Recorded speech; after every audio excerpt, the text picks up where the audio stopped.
TLDR. My mom, guess her name, immediately and with no hesitation, becomes that player and lives up to her name. Hint, hint, her name was Karen.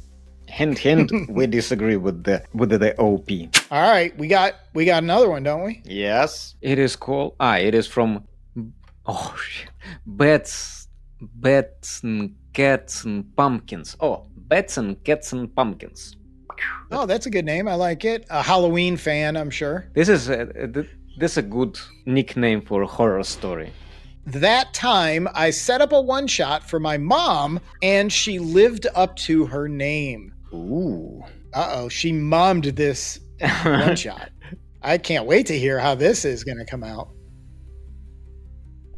Там есть еще ужастики в другой папке. Завтра тогда ложись I спать. love it when Alex talks in Russian. Закрой дверь только. I have no idea. Только сюда не ходи, Максон, хорошо? I have no idea what you just said, but it sounded important. Зашел, вышел, закрыл дверь. I think he said, roll a dexterity saving throw.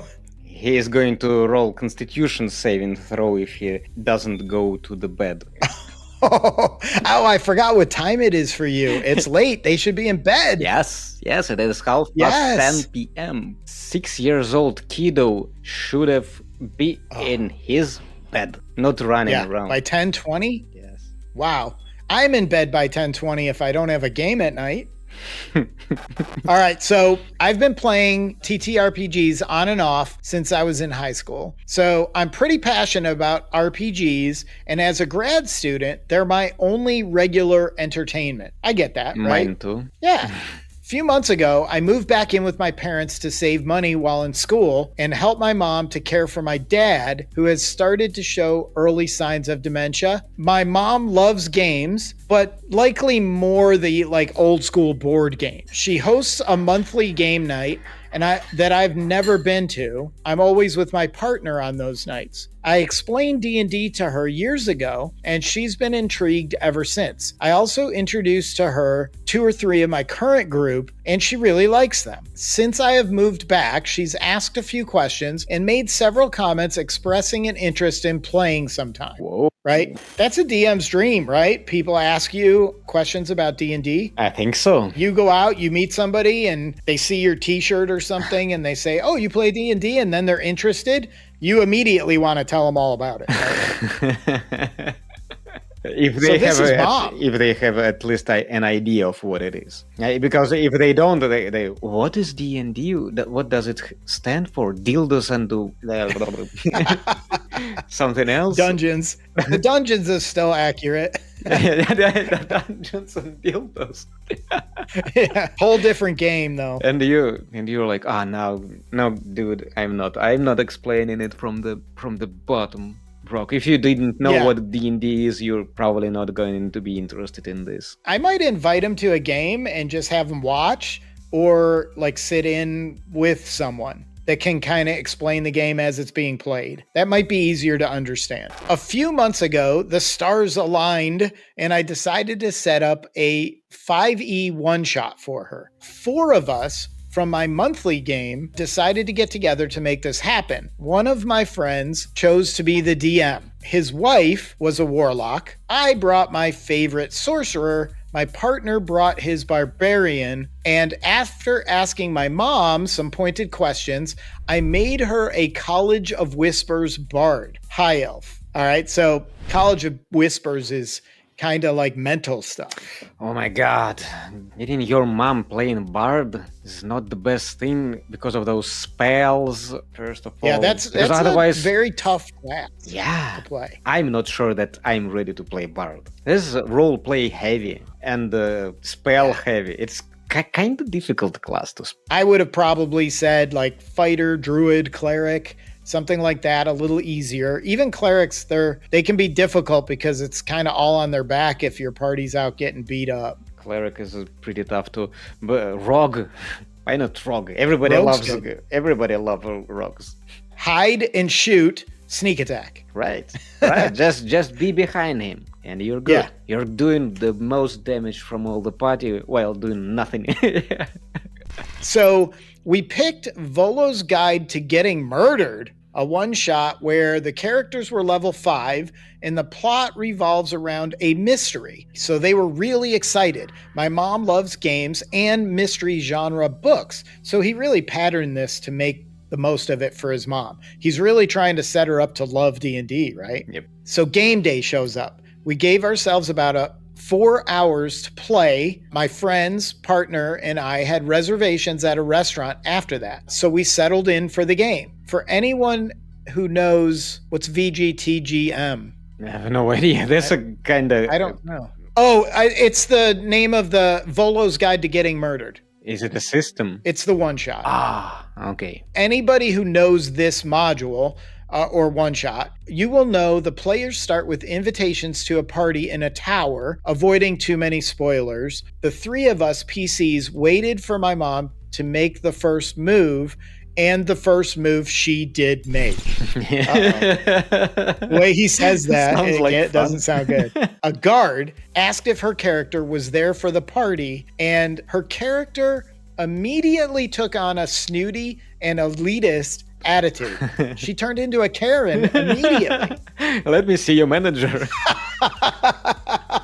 Talking about what an amazing performer she is and how lucky that Volo is that she'll be attending this event. All right. You don't know who I am? Good vibes already. Oh, mom is going full Karen. You don't even know who you're talking to. Exactly. I can get your ass out of this. How you call that? Enterprise in a second. I'll get you fired in a second. From there, whenever this guard said anything, she treated him like he was a peon. Lower than the low, right? Once arriving at the party, she insulted the other musicians. When the guard offered to let her take over the entertainment, she told him he couldn't afford her services. All right.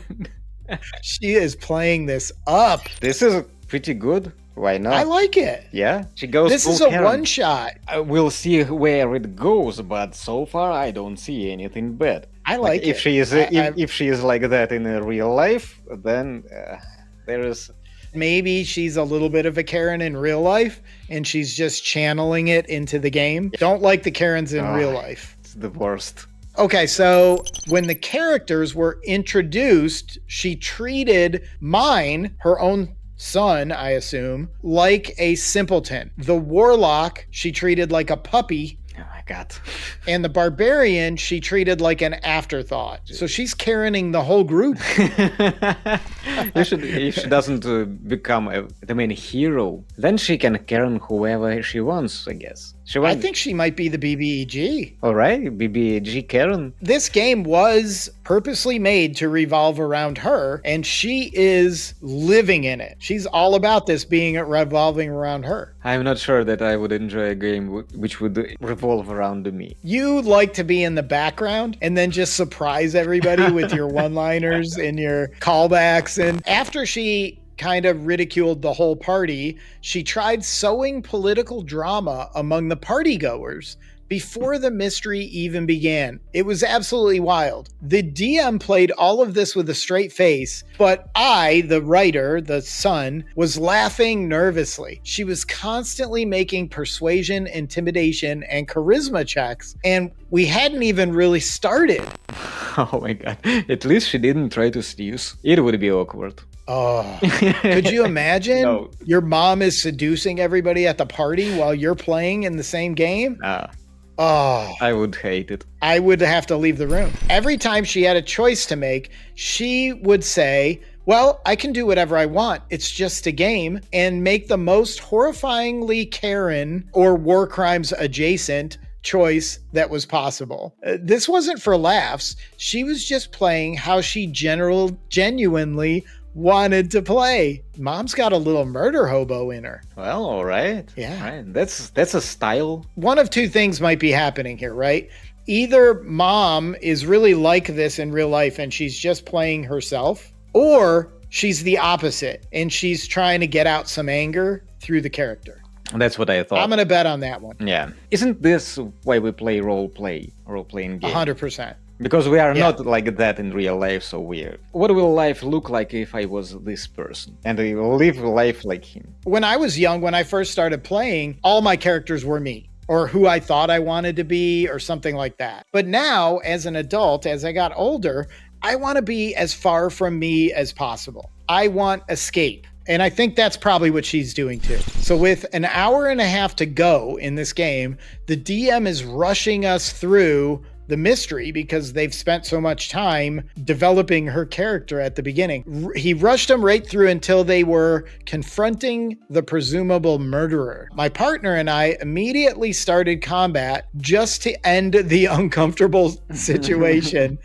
And we got to do a round of combat before finishing so she could get a taste for it. Afterward, she was thrilled and excited, and I decided I would never play with her again because WTF, Mom. Dude, she said that she was thrilled and excited. She liked it, and you decided never to play with her again? What? I'm with you on this. I like that she got... How many players do you play with and they play for the first time and they don't role play at all? Yeah, they sit in the back and they're quiet. If she drags out the mood, probably out of the table, I wouldn't play with a player like that, even if he is a good person. If he drags down the role playing, if she amplifies role playing with energy, I would do a lot to bring her to my table. I think this is a bad scenario for a first-time player, though, too, in a way. Not that they did a bad job. I love how they tailored it toward what she likes. I love all that. Mystery. It gave them a good balance of some role play, puzzle solving, problem solving, and a little bit of combat, it sounds like, at the end. So I love all of that. But I think putting a new player into a one-shot, you don't get a chance to really role play, right? A one-shot is like the ultimate railroad. And also, I think that putting the new player in the spotlight is not a good idea either. I agree. I think maybe the other players should have taken a little bit of a lead role and let her be the background character and then grow into it. To observe how it's done, how other people are doing it. Because she went off the rails a little bit, but she didn't know how to not go off the rails. She didn't even know where the rails were. Yeah, bro. Bring her back. Bats and cats and pumpkins, get Mom back. Yeah. And have a little chat with her about the expectation of how it's supposed to go. Let's not drown in role-playing before the scenario even starts. I don't see how that's going to give her a good feeling about D&D. No. Right? Sounds like she had fun. Excited and thrilled, he told that, and right after that, he decided would never play with her again. This breaks my heart. Mom, look me up online. I will play a game with you. This is the first time I would say yes, Karen.